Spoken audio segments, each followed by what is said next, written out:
নমস্কার সকলকে and welcome back to my another blog. আজকে আমি বাড়িতে বানিয়ে নিচ্ছি ডমিনোস স্টাইল পিৎজা।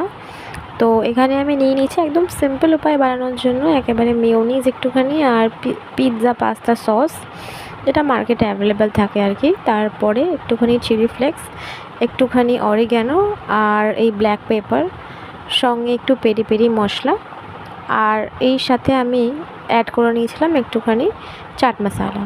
এবার সবটাকে একসাথে মিশিয়ে নিয়েছিলাম, কারণ আমি না নর্মাল বেস যেটা আছে ওটা একটু টেস্টি হলে আমার ভালো লাগে, তো আমি সব কিছু এটাতে একদম মিক্স করে দিই। এটাতে খেতে খুবই ভালো হয়, মানে একটু অন্যরকম হয় খেতে অনেকটা।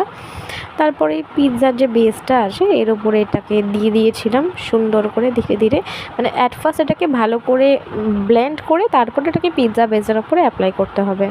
তারপরে যথারীতি এর ওপরে যে চপড অনিয়নগুলো ছিল সেটাকে দিলাম। আমার কাছে এই যে স্যান্ডউইচ বানায় যে স্লাইস চিজ আছে সেটা একটা পড়েছিল, তো এটা আমি অ্যাড করে দিয়েছিলাম। সঙ্গে যে চিজ দেয় সেটাও আমি অনেকটা বেশি অ্যাড করেছিলাম।